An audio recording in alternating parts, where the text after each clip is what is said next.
सोहना से है, जहां पर 5 वर्षीय मासूम के साथ पड़ोस के ही एक 22 वर्षीय युवक ने हैवानियत की हदें पार कर दी। युवक मासूम को बहला फुसला कर अपने घर ले गया और उसका रेप करके उसकी हत्या कर दी और शव को पास के खेतों में ही डाल दिया। मामले की सूचना मिलते ही वाराणसी पुलिस ने बच्ची के शव को कब्जे में लेकर पोस्टमार्टम करवाया और आरोपी को गिरफ्तार कर लिया है।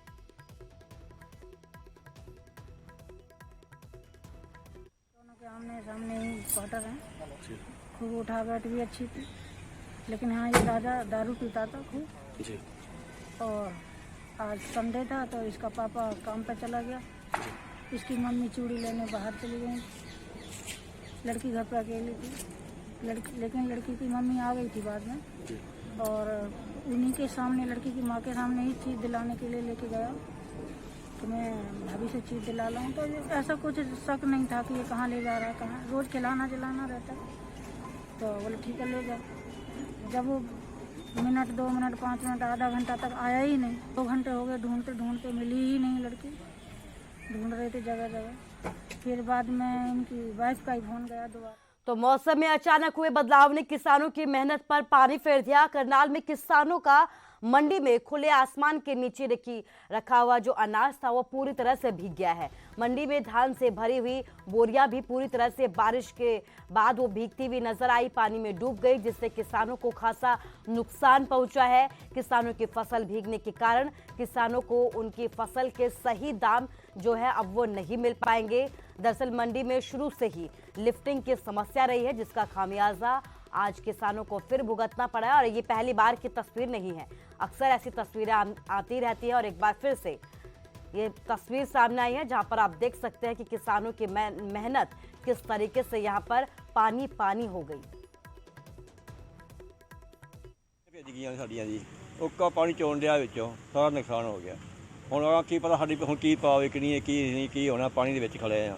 ਫਸਲ ਸਾਡੀ ਫਸਲ ਹੀ ਹੁੰਦੀ 6 ਮਹੀਨੇ ਬਾਅਦ ਆਉਣੀ ਹੈ, 6 ਮਹੀਨੇ ਬਾਅਦ ਸਾਡੀ ਖਰਾਬ ਹੋ ਜਾਂਦੀ ਹੈ। ਹੁਣ ਅਸੀਂ ਕੀ ਕਰਾਂਗੇ? सरकार का यही बेनती है जी, ਸਾਨੂੰ कुछ दे को जो थोड़ा बड़ा नहीं देते ना उन्हें मर्जी है।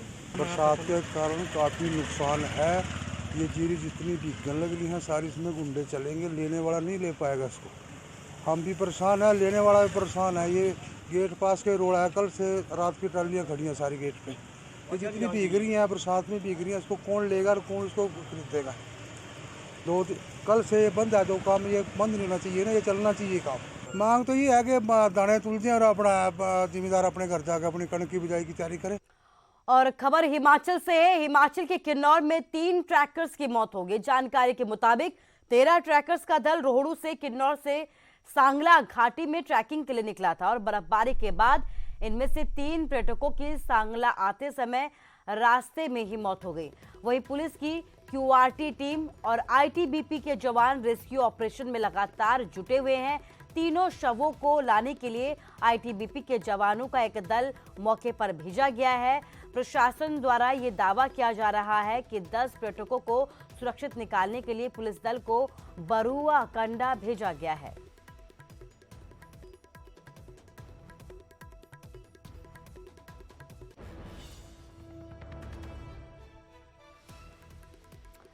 और बात अब अगली खबर की करते हैं। खबर हिमाचल से ही है, जहां पर लाहौल और मनाली में सुबह से ही बर्फबारी का दौर यहां पर जारी रहा। प्रदेश के कई क्षेत्रों में बारिश और बर्फबारी का येलो अलर्ट भी जारी है। लाहौल घाटी का समूचा इलाका बर्फ की सफेद चादर से यहां पर ढक गया। घाटी के तापमान में भी यहां पर जबरदस्त गिरावट दर्ज की गई है। घाटी की ऊंची चोटियों जैसे बारालाशला, कुंजंगजोत, रोहतांग दर्रे में भी जबरदस्त तरीके से हिमपात हो रहा है। मौसम विभाग ने 23 अक्टूबर को बर्फबारी की संभावना जताई थी, जिसके बाद यहां पर आप देख सकते हैं कि बर्फबारी की तस्वीरें सामने आई। प्रशासन ने यहां पर यात्रा संबंधी एडवाइजरी जारी कर दी थी, जिसमें पर्यटकों और अन्य लोगों को ऊंचाई वाले जगहों पर यात्रा करने से बचने की सलाह दी गई। वहीं पर्यटन नगरी मनाली में भी मौसम ने करवट ले ली। अटल टनल, रोहतांग समेत आसपास के कई जो ऊंचाई वाले क्षेत्र है, यहां पर बर्फबारी हुई है। इसके साथ ही घाटी में मौसम का मिजाज बदलने के बाद ठंड बढ़ गई है। बहुत सुंदर, मतलब बहुत एक्सप्लेन नहीं किया जा सकता इसको, इतना सुंदर है। हम कल रात को आए थे यहाँ पे, कल रात को हम 5-6 बजे आए थे, तो वी वर एक्सपेक्टिंग, हम एक्सपेक्ट कर रहे थे कि स्नोफॉल होगा। तो शाम को 8-9 बजे तक नहीं हुआ, लेकिन जहाँ हम रुके हुए हैं स्काई हिल्स होटल में हम रुके हुए हैं, तो उन्होंने बोला, वहाँ पर एक भाई था हमारी, उनसे बात हुई तो उन्होंने बोला कि नहीं शाम में होगा। और शाम को 8-8:30 बजे बहुत हैवी स्नोफॉल स्टार्ट हुआ। एंड आज सुबह से ही हम सुबह से उठे हुए हैं और सुबह से ही हम स्नोफॉल का आनंद उठा रहे हैं। और यहाँ की सबसे अच्छी बात यह है कि यहाँ के लोग बहुत सपोर्टिव हैं। लोगों ने जिससे भी जो मदद मांगी वो मदद दी। और दूसरी बात सबसे इम्पोर्टेंटली कि यहाँ के रोड्स बहुत इंपॉर्टेंट है। हमने बाकी जगह भी ट्रैवल किया, लेकिन यहाँ पर जितने कम टाइम में आप ट्रैवल कर सकते हैं, जितनी ज़्यादा जगह वो मैंने देखा नहीं है अभी।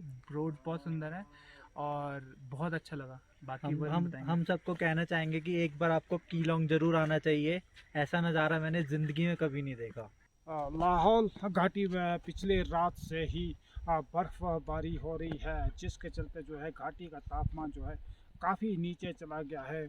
और लोग जो है इस समय ठंड में ठिठुरने के लिए मजबूर हो गए हैं। जैसे कि आप देख सकते हैं कि मेरे पीछे जो खेत है, खलियान है, और इसके साथ साथ जो दूसरे जो पेड़ पौधे हैं और पहाड़ है, ये सभी जो है बर्फ़ की मोटी जो चादर है, कम से कम 3 से 4 इंच तक जो है बर्फ़ लाहौल घाटी के जो मुख्यालय है, लाहौल स्पीति का मुख्यालय केलोंग में, यहाँ पर दर्ज की जा रही है। इसके अलावा जो है घाटी के विभिन्न इलाकों में जो 4 से करीब 1 फुट तक जो बर्फ़ गिरने का जो है समाचार मिल रहा है।